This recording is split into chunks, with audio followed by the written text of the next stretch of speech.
Hola, buenas tardes. Esperemos que todos estéis bien. Durante estas últimas semanas hemos experimentado muchas emociones debido a la situación que estamos pasando. La rapidez de la expansión del coronavirus nos ha cogido a todos por sorpresa. Llegó y cambió nuestra rutina diaria con todas las medidas de aislamiento impuestas. No podemos salir a la calle. Este domingo pasado fue la primera vez. Pero seguimos sin poder salir a la calle cuando nos antoje, pues tenemos que mantener la distancia social para protegernos los unos a los otros. Quédate en casa es la frase de moda y con mucha razón. Tampoco podemos asistir a los cultos en la iglesia, reunirnos como iglesia en el local de cultos. Aunque en este punto ya se podría empezar a reunirse a partir del 11 de mayo con el 30% de aforo de la iglesia, es decir, entre unas 15, 18 personas aproximadamente. Con esta pandemia, muchos han empezado a decir cosas como: el fin está cerca, el mundo se termina, es el peor momento de la humanidad. ¿Cuándo terminará todo esto? Pero esto es así. ¿Qué nos puede enseñar la Biblia para afrontar estos momentos de prueba que estamos pasando? En el mensaje a la iglesia de Esmirna hay una gran enseñanza para nosotros, porque aunque no somos perseguidos por nuestra fe, sí padecemos tribulaciones, las cuales a veces oprimen nuestra alma y pueden hacer tambalear nuestra fe. El título de la predicación de esta tarde es: Seamos fieles en medio de las pruebas, y está basado en Apocalipsis capítulo 2 versículos 8 al 11. Ahí dice así: Y escribe el ángel de la iglesia en Esmirna, el primero y el postrero, el que estuvo muerto y vivió, dice esto: Yo conozco tus obras y tu tribulación y tu pobreza, pero tú eres rico, y la blasfemia de los que se dicen ser judíos y no lo son, sino sinagoga de Satanás. No temas en nada lo que vas a padecer. He aquí, el diablo echará a alguno de vosotros en la cárcel para que seáis probados, y tendréis tribulación por 10 días. Sé fiel hasta la muerte, y yo te daré la corona de vida. El que tiene oído, oiga lo que el Espíritu dice a las iglesias. El que venciere no sufrirá daño de la segunda muerte. Esmirna, cuyo nombre significa mirra, es una ciudad de gran antigüedad. Alejandro Magno planeó su construcción, que sus sucesores inmediatos llegaron a cabo en otro lugar. Se cree que el apóstol Pablo fue el fundador de la iglesia en esa ciudad, y el más famoso de los obispos primitivos fue Policarpo, el cual nació allí. Este hombre murió consumido por las llamas de una hoguera. La iglesia de Esmirna es la segunda de las 7 iglesias de Asia Menor, hoy en día estaría encuadrado en Turquía, a la que se dirige el apóstol Juan en Apocalipsis. No les reprocha nada, como en las otras 6, sino que les exhorta a permanecer fieles, firmes. ¿Qué nos enseña el mensaje dado a esta iglesia a nosotros hoy? Nos enseña que aun en medio de las tribulaciones que estemos pasando, no debemos perder la fe en nuestro Señor. Que debemos ser fieles aun en las pruebas que estamos pasando, porque Dios lo sabe todo. Punto primero, Dios lo sabe todo, sabe lo que estamos pasando. Él es omnisciente. Él conoce no solo lo que ya pasó y lo que está pasando ahora en estos momentos en cada una de nuestras vidas, sino también lo que va a pasar. Él sabe lo que va a suceder y por eso nos exhorta como iglesia diciéndonos: pase lo que pase, venga lo que venga, no tengamos miedo, porque Dios está con nosotros para ayudarnos, aun en medio de las pruebas. El profeta Isaías, el Señor al profeta Isaías, le dice, no temas, porque yo estoy contigo. No desmayes, porque yo soy tu Dios que te esfuerzo. Siempre te ayudaré, siempre te sustentaré con la diestra de mi justicia. Está escrito en Isaías 41, versículo 10. El miedo nos hace vulnerables, nos puede hacer incluso perder la fe. Al menos nos puede hacer dudar, como le pasó al apóstol Pedro cuando anduvo, aunque fuera unos pasitos, por el mar. ¿Os acordáis lo que le dijo el Señor cuando le socorrió? Hombre de poca fe, ¿por qué dudaste? La historia está en Mateo 14, 31. Y cuando dudamos, nos lleva a hacer cosas y a decir cosas que no haríamos ni diríamos en circunstancias normales de paz y sosiego. Pero si amamos a Dios, si amamos todo su ser, si reconocemos que todo está bajo su control y mantenemos nuestro amor en Él, perderemos el amor, perderemos el temor y aumentará nuestra fe, porque, como dice el apóstol Juan, en el amor no hay temor, sino que el perfecto amor echa fuera el temor, porque el temor lleva en sí castigo, de donde el que teme no ha sido perfeccionado en el amor. Primera de Juan, capítulo 4, versículo 18.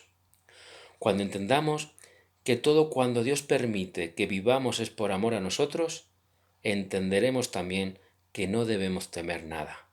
Sufrirlo sufriremos, el dolor lo sentiremos, pero el miedo no debemos de sentirlo. Se dice que la palabra no temer y sus variantes no temas se encuentra en la Biblia unas 365 veces y que existe una para cada día del año. Pero más allá de eso, pues aun como creyentes estamos llenos de temores, lo que impresiona es la cantidad de llamados que el Señor nos hace a no tener miedo.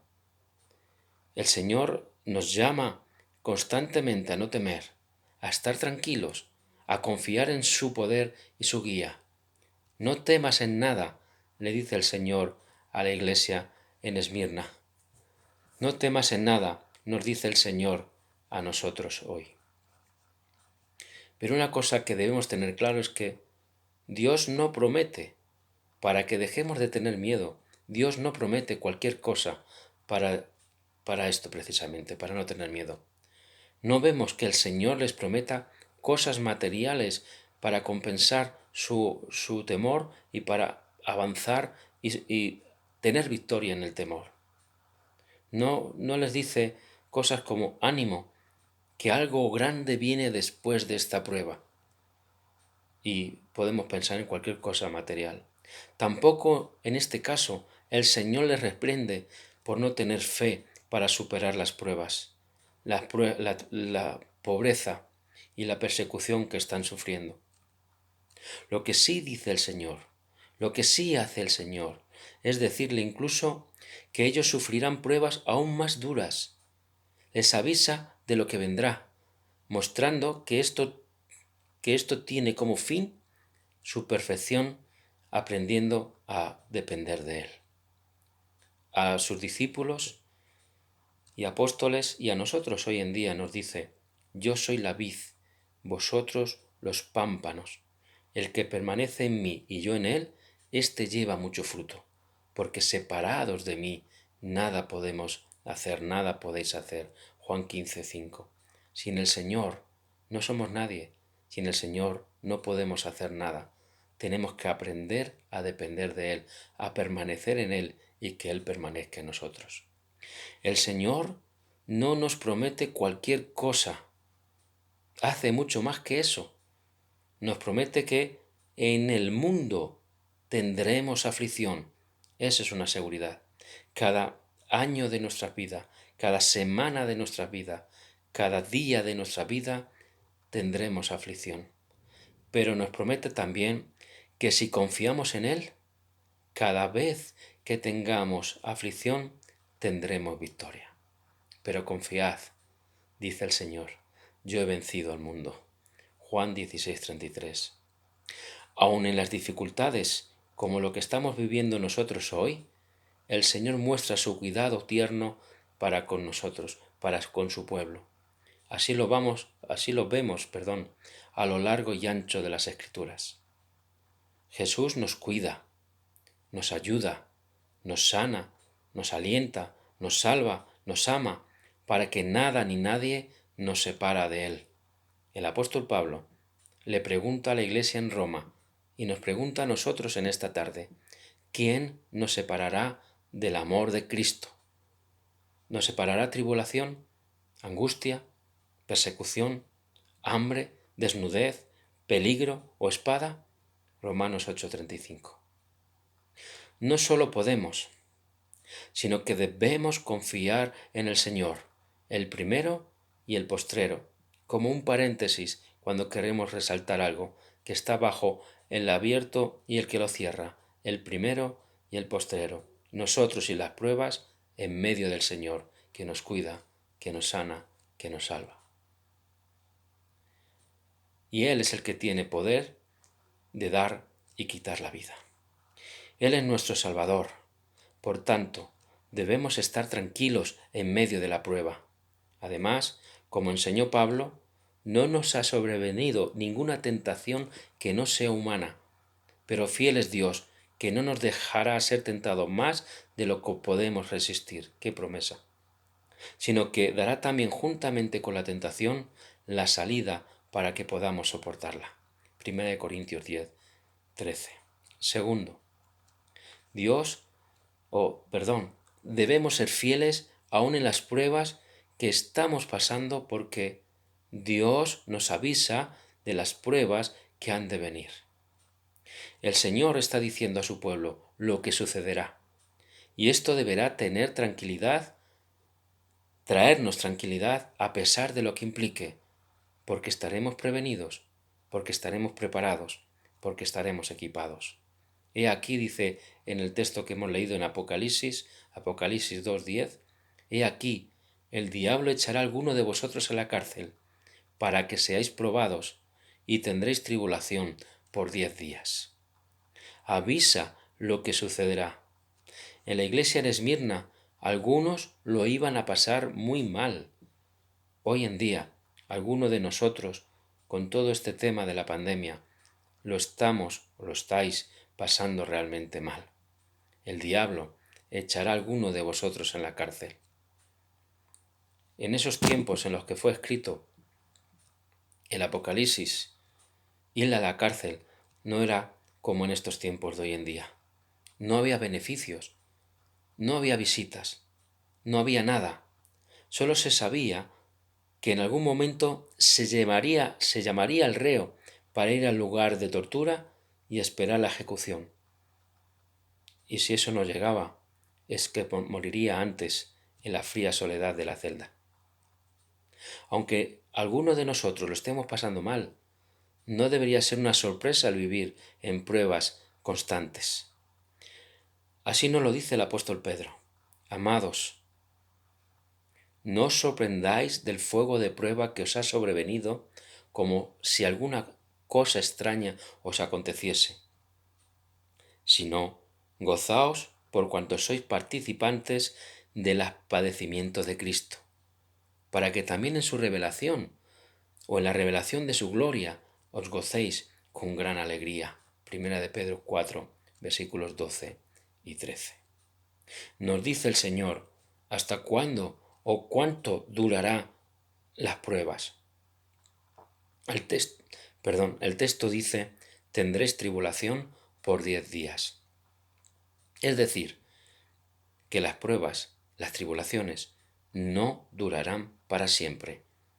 Las tribulaciones tienen un comienzo, sí, son duras, sí, pero también, para la gloria de Dios, tienen un final. El Señor le dice a su iglesia que esto ocurrirá solo por un tiempo específico. Recordemos que en el Apocalipsis hay muchas señales y el número 10 representa algo completo, es decir, algo que no es corto ni largo, pero sí que finalizará de manera segura. Nos dice el texto ¿para qué sucederá? Las tribulaciones en Esmirna y las tribulaciones en nuestra vida, perdón, suceden para que seamos probados. Nuestra reacción natural no es recibir pruebas de parte de Dios. Sin embargo, Él dice que permitirá pruebas por las cuales atravesaremos para nuestro bien. Pablo a la iglesia en Roma les dice, y sabemos que a los que aman a Dios, todas las cosas les ayudan a bien. ¿Amas a Dios? ¿Amo yo a Dios? ¿Amamos a Dios? Si es así, entonces tranquilo, tranquila. Después de toda esta situación de pruebas en nuestras vidas, nos ayudarán en nuestro crecimiento espiritual. Todas las cosas ayudan para bien a los hijos de Dios. Debemos tomar la prueba como lo que es, un motivo de gozo en medio del dolor, en medio de la tribulación, un motivo de gozo, una muestra de Dios obrando en nuestra vida a nuestro favor. Santiago escribe, hermanos míos, tened por sumo gozo cuando os halléis en diversas pruebas, sabiendo que la prueba de vuestra fe produce paciencia. Santiago 1, versículo 2 y versículo 3. Tercer punto. Seamos fieles aun en las pruebas que estamos pasando, porque Dios nos lo demanda. ¿Tenemos miedo? Sí. ¿Lo estamos pasando mal? Sí. Pero aún así, en esta situación, el Señor nos demanda que nos mantengamos firmes, que nos mantengamos fieles a Él. El Señor, en medio de las pruebas, nos demanda esta condición: sé fiel hasta la muerte. El significado de fidelidad, el significado original, está vinculado a la lealtad de una persona para con su Señor o Rey y la atención que se le debe de tener. En este caso, aun en medio de las dificultades, el Señor nos demanda lealtad, nos demanda fidelidad, nos demanda servicio a Él, aún en la situación en la que nos encontramos. El ser fiel es algo que debe de marcar nuestra vida como creyentes.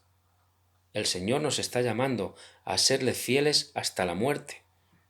Y aunque a veces pensamos que esto llega cuando el Señor nos llame muy lejos del momento de hoy, a su presencia, aquí yo creo, en este contexto, que lo que quiere decir fiel, que nos mantengamos fieles, incluso si al ser fieles al Señor, esto provoca nuestra muerte. Esto no quiere decir que tengamos que morir para ganar algo, sino que debemos ser fieles a pesar de saber que se puede producir este fatal desenlace en nuestras vidas.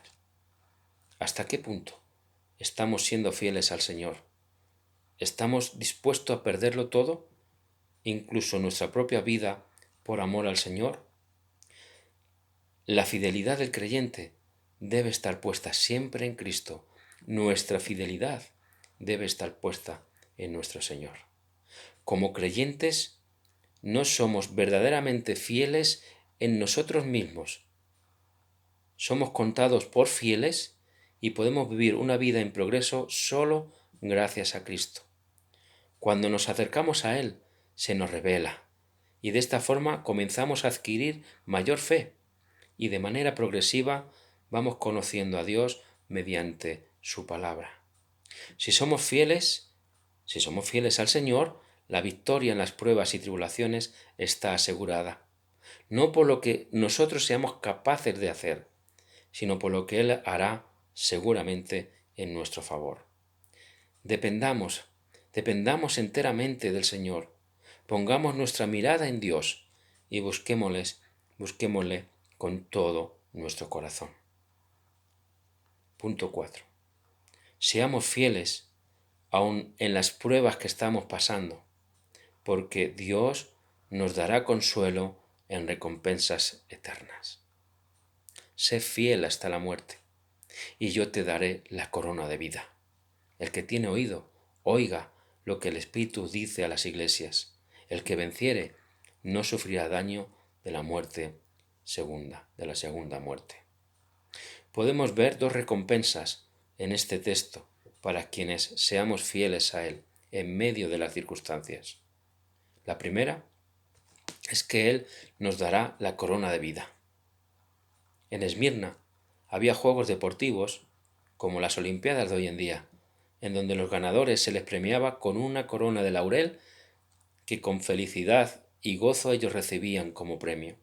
Sin embargo, los creyentes no recibimos esta especie de corona, más bien recibimos una corona incorruptible y sempiterna, que es estar, esa corona es estar en la misma presencia de Dios por toda la eternidad. La ciudad de Esmirna también, por sus edificaciones, parecía una verdadera corona que cubría a su próspera ciudad. Nosotros somos ciudadanos celestiales, y la corona que veremos y disfrutaremos en la ciudad celestial es mucho más hermosa y mucho más sublime, porque es Dios mismo junto a nosotros, su pueblo, por toda la eternidad. Esta vida, esta corona, es para quienes aman al Señor y perseveran hasta el final, a pesar de sus debilidades, de sus pecados, de sus carencias, de sus tribulaciones y persecuciones. Y la segunda bendición, la segunda promesa para los que se mantienen fieles, es que no sufrirá daño de la segunda muerte. El que venciere no sufrirá daño de esta muerte. Confirmando sus palabras, el Señor dice que quien venciere, es decir, quien sea fiel, quien se mantenga firme, quien sea hallado justo hasta el final, éste no estará en la segunda muerte. No será castigado eternamente. Más bien, éste será recibido en los cielos y entrará en el gozo del Señor. Termino. El que tiene oído, oiga lo que el Espíritu dice a las iglesias. Este mensaje es para Esmirna, para las iglesias de Asia y para cada iglesia en la historia, pero también es un mensaje para nosotros, es un mensaje para ti que estás pasando por terribles pruebas. Vivamos para Él, adoremos su nombre con nuestras vidas como ofrendas, como sacrificios vivos sin importar lo que nos acontezca, sabiendo que Dios es nuestro refugio en medio de la tribulación y prueba, y que Él nos conoce y nos guiará siendo Él solamente nuestra fortaleza. Aun en las tribulaciones, no debemos perder nuestro objetivo, alcanzar la corona de vida que Dios nos ha prometido. Amén. Dios y Padre Santo, Señor que estás en los cielos, santificado sea tu nombre una vez más, Señor. Te queremos pedir que tú nos guardes, que tú nos protejas en medio de las tribulaciones y que nos des firmeza en nuestra fe y nos halles fieles a tu obra, a tu Hijo, Señor. Te rogamos, Padre Santo, que tú estés en cada hogar y que tú proveas para las necesidades de cada uno. En el bendito nombre de Jesús te lo pedimos todo.